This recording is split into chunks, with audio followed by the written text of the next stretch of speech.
लाख बेवफा है मगर सर उठा के चल, दिल रो पड़ेगा तुझे पशेमान देखकर। सर पार्लियामेंट चलाने में हर मिनट 2.5 लाख रुपए खर्च होते हैं। 2014 से लेकर 2024 के शीतकालीन सत्र तक कुल मिला के 3,300 करोड़ रुपए का लॉस हुआ। क्यों? क्योंकि आप नहीं चाहते थे कि महत्वपूर्ण विषयों पर चर्चा हो। ये विपक्ष का काम है सवाल उठाना, और ये सत्ता पक्ष का काम है कि वो हर सवाल का जवाब हर उस इंसान को दे जिसके टैक्स के पैसे से ये सदन चलता है। कि ये ताकत की बुलंदी भी पल भर का तमाशा है, जिस डाल पे बैठे हैं वो टूट भी सकती है, जिस डाल पे बैठे हैं वो टूट भी सकती है। इसलिए ख्वाब जरूर देखिए, लेकिन ख्वाबों में घर बना के रहने की गलती मत कीजिए। आप सही कहते हैं सर कि देश देख रहा है, देश सच में देख रहा है कि कैसे ऑपोजिशन आ भी करती है तो हो जाती है बदनाम, और वो कत्ल भी करते हैं तो चर्चा नहीं होता।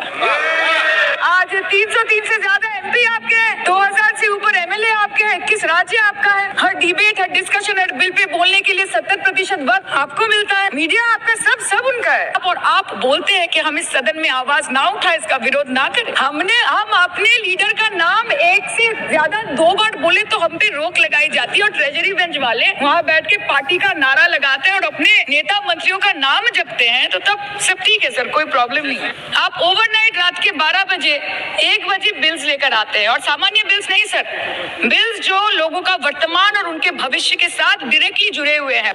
सर हम करे भी तो करे क्या, जाए भी तो जाए कहाँ।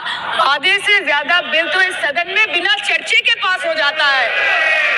सर बाहर विरोध करते हैं तो एफआईआर होगा, ईडी सीबीआई होगी, कार्रवाई होगी, और सदन के अंदर प्रोटेस्ट करें तो सस्पेंड कर देंगे। सर बाहर भी बुलडोजर चलाएंगे और सदन के अंदर भी बुलडोजर चलाएंगे। सर ऐसा नहीं होता है। इलेक्शन कमीशन के बलबूते पर लाखों करोड़ों वोटरों का नाम काट रहे हैं आप, और आप बोलते हैं कि हम इस सदन में आवाज ना उठाए, इसका विरोध ना करें। 100 साल से इस देश को अपना घर, इस धरती को अपनी माँ समझने वाले हर धर्म, हर समुदाय के लोगों के आत्मसम्मान को दिन दहाड़े अपने पैरों तले कुचलने का काम किया है आपने, और आप कहते हैं कि हम विरोध ना करें और हम चुप बैठे।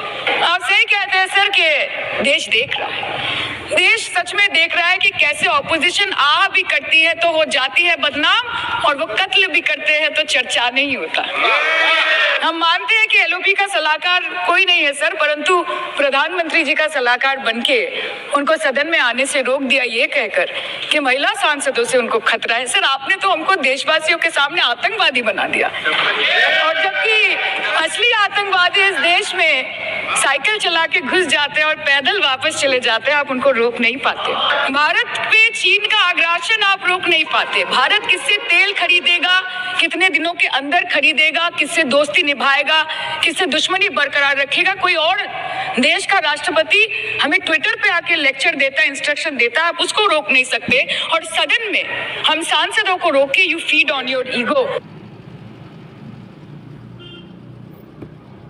ट्रंप ने वॉर रुकवा दी पापा।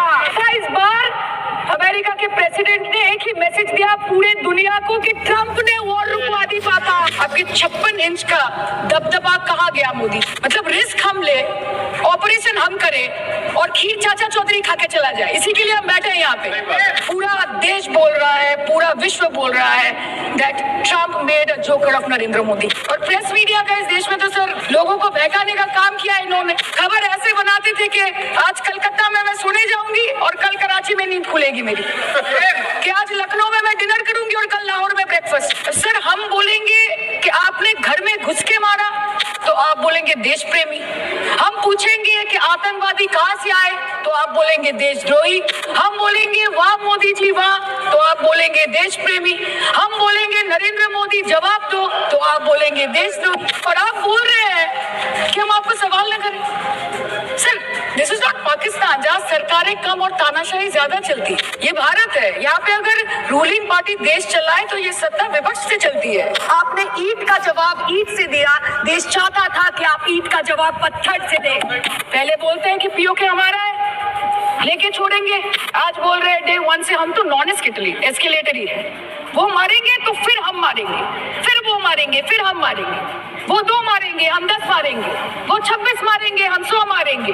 उरी होगा, बालाकोट होगा, पुलवामा होगा, उसके बाद और कोई अटैक होगा, फिर पहलगांव होगा, फिर ऑपरेशन सिंदूर होगा, सिलसिला चलता रहेगा, जान जाती रहेगी।